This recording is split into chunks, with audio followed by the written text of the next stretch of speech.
Bonjour.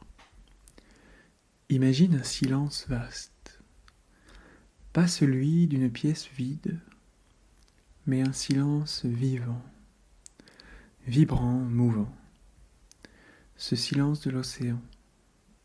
Autour, rien que le bleu, parfois indigo, parfois acier, parfois calme, comme une prière, parfois rugissant, comme un cri.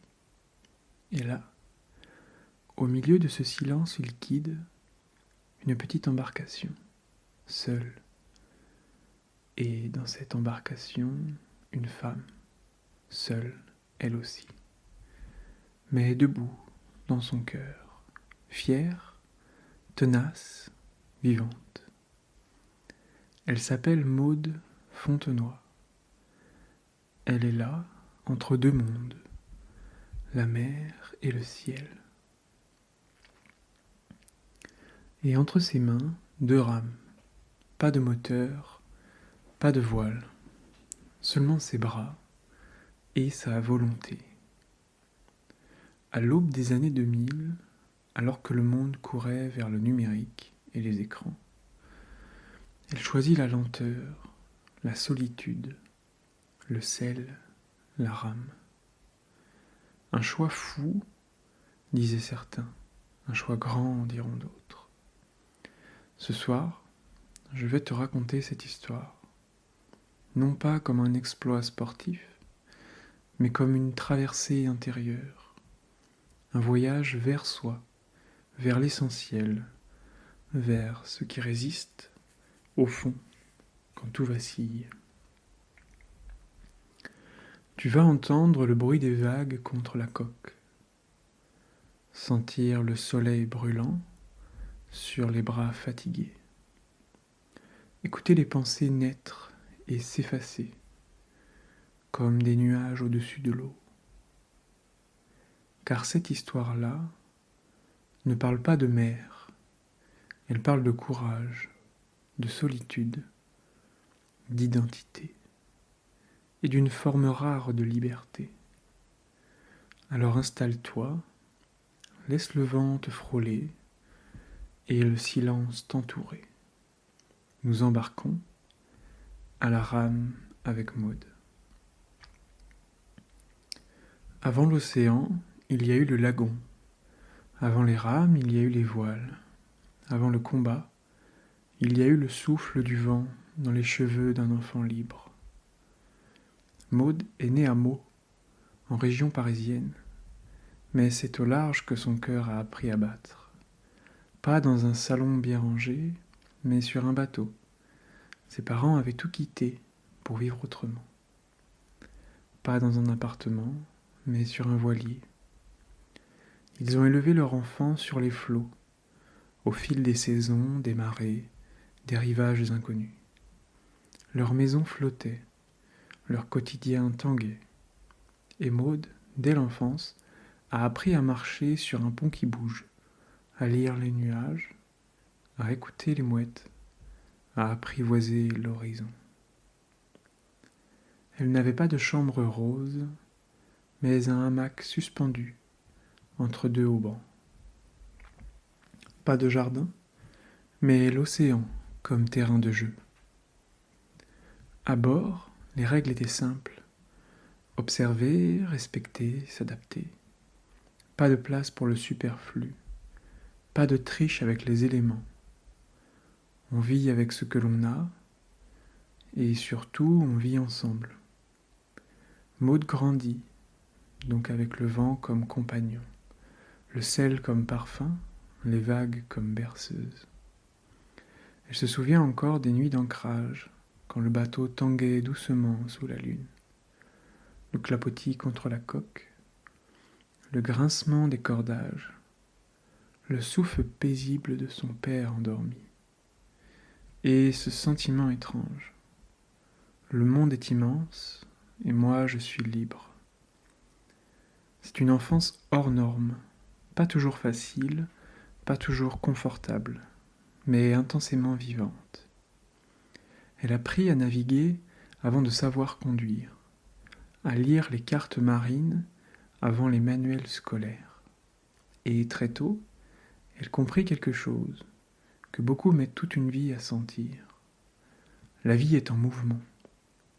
À l'adolescence, elle rejoint la terre ferme pour ses études. Le choc fut brutal. Des murs, des cloches, des horaires, des codes. Mais en elle, rien ne s'était figé. La mer était toujours là, tapie dans sa mémoire. Une mer intérieure, indomptable.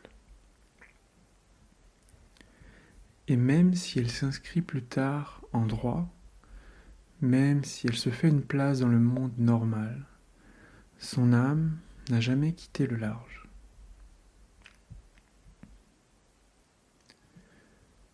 Certains tournants de vie se font en douceur, comme une feuille qui tombe. D'autres claquent, comme une voile qui se gonfle soudain sous le vent. Pour Maud, ce fut un mélange des deux, un appel lent, profond. Et puis un jour, une évidence fulgurante. Elle était jeune adulte, déjà mère, déjà engagée dans une vie posée, une carrière en devenir. Elle avait un cabinet de juriste maritime, des responsabilités, une routine structurée. Mais à l'intérieur, quelque chose s'étiolait, comme une voile qu'on pose, plus déployée.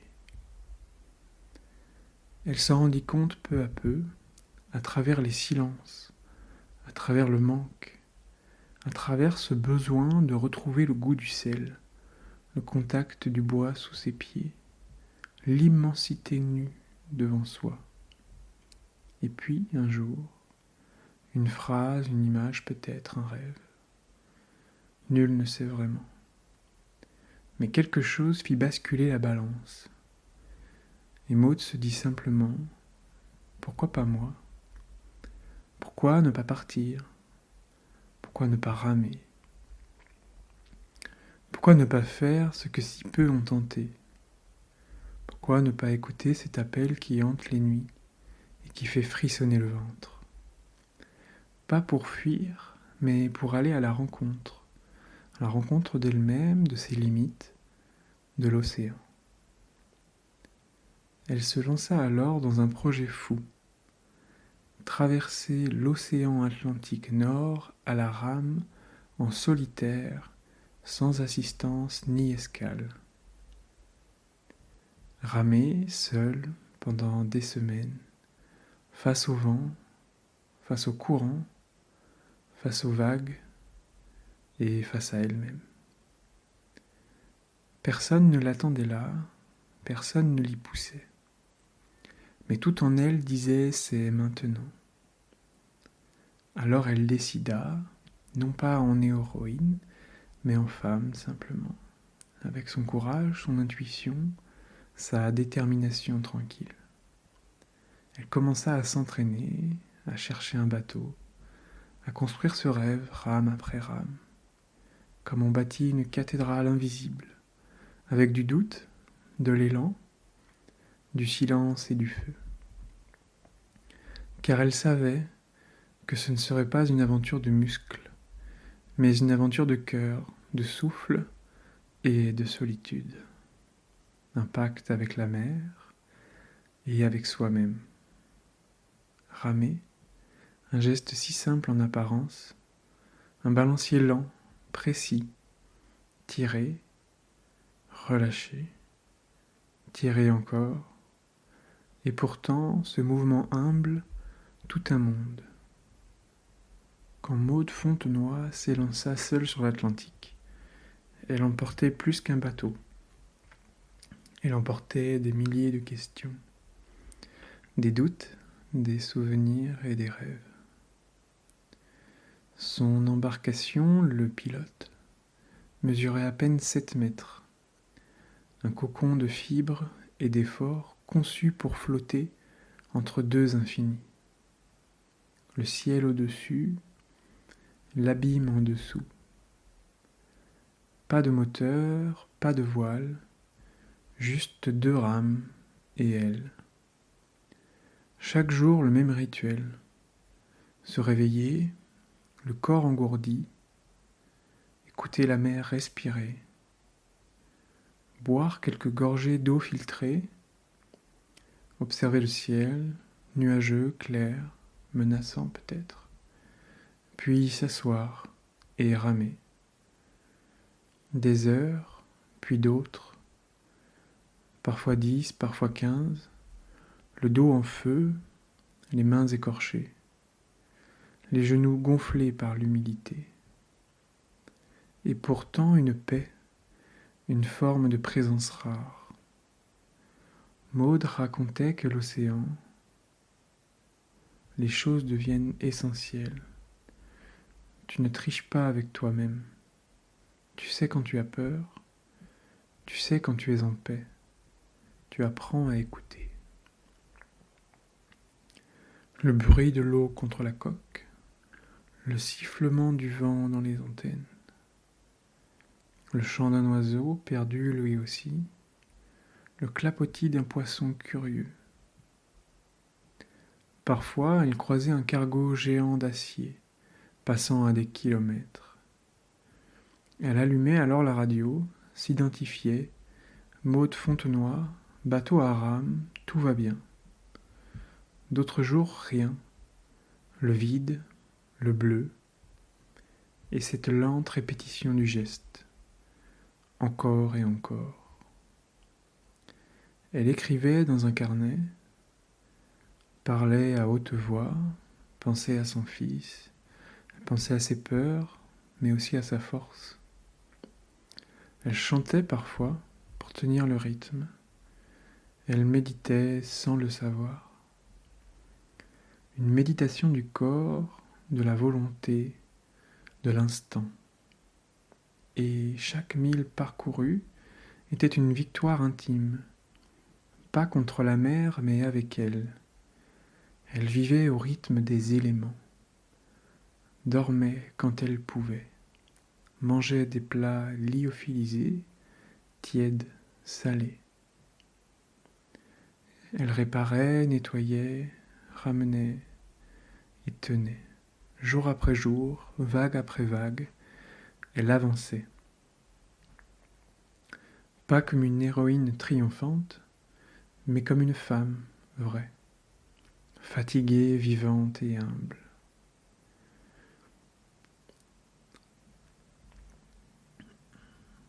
On l'imagine, Maud, seule au milieu de l'océan, sous un grand ciel bleu, une silhouette calme, résolue, avançant en paix. Mais la vérité est plus rude, plus nue, mais plus belle aussi.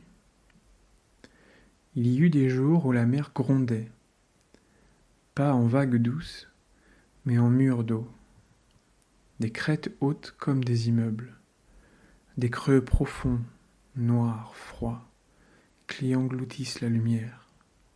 Le vent hurlait, le bateau grinçait, et dans la cabine, à peine plus grande qu'un cercueil, Maud s'attachait bras serrés autour des genoux, attendant que ça passe. Il y eut des tempêtes, de vraies tempêtes, celles où tu crois que le ciel va s'écrouler, celles où ton bateau fait des têtes à queue dans la houle, celles où tu pleures, pas de douleur, mais de peur. Un jour, elle fut projetée hors du bateau, accrochée à une longe, le froid brutal, la panique immédiate, mais la lucidité intacte. Elle grimpe, tremble et s'abrite de nouveau, et recommence. Mais les pires tempêtes parfois ne viennent pas du ciel, elles naissent en dedans. La solitude, le silence qui pèse, les pensées qui tournent comme des mouettes blessées, les questions qui harcèlent. Pourquoi suis-je là? Est-ce que je vais y arriver? Est-ce que je suis folle? Est-ce que mon fils va bien? Est-ce que tout ça a un sens? Et pourtant, elle tient. Elle tient parce qu'elle a appris à parler au doute, à l'écouter, puis à le dépasser, à faire confiance à plus grand que la peur, la conviction, l'élan. Même à terre, il y eut des épreuves, les critiques, les regards méprisants, ceux qui disaient « une femme seule en mer, et ton enfant, tu y penses? Tu veux faire la maline ?» Mais Maud ne répondait pas. Elle ramait, elle montrait, elle avançait. Chaque insulte devenait une énergie. Chaque épreuve, un pli dans la voile. Chaque solitude, une forge. Elle découvrait une vérité que seule la mer pouvait lui offrir. La force, ce n'est pas l'absence de peur, c'est le choix de continuer avec elle.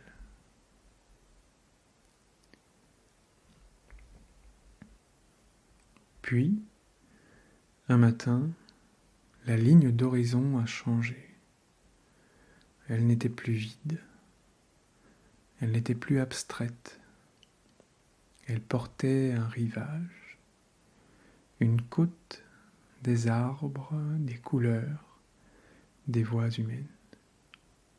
Et au cœur de cette intensité, la silhouette d'un petit bateau à rames, et en son centre une femme, amaigrie, brûlée de sel, les bras fourbus, mais debout,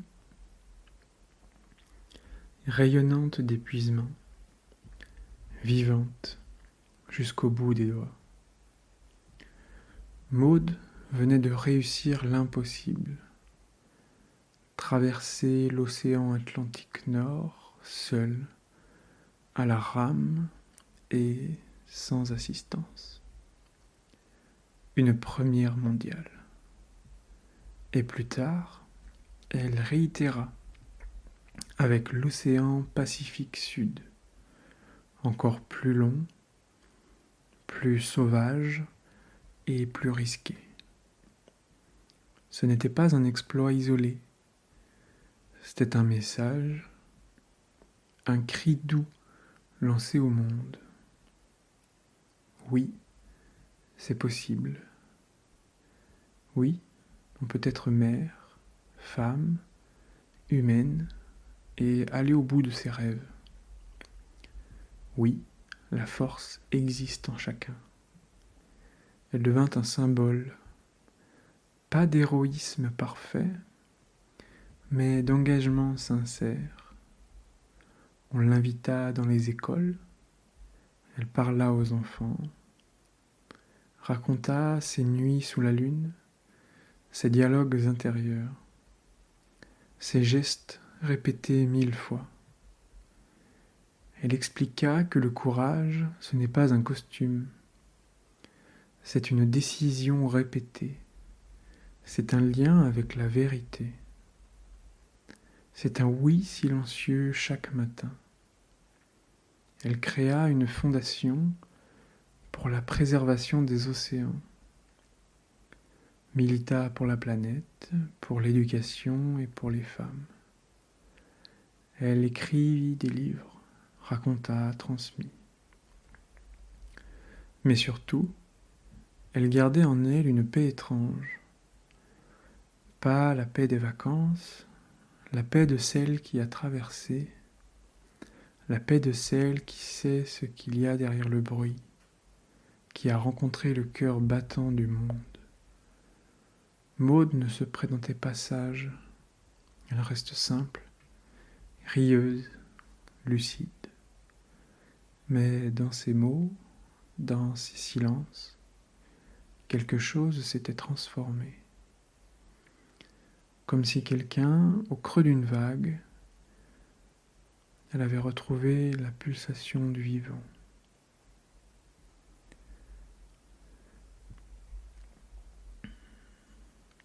Aujourd'hui, Maud n'est plus seule sur un bateau, mais l'océan vit encore avec elle.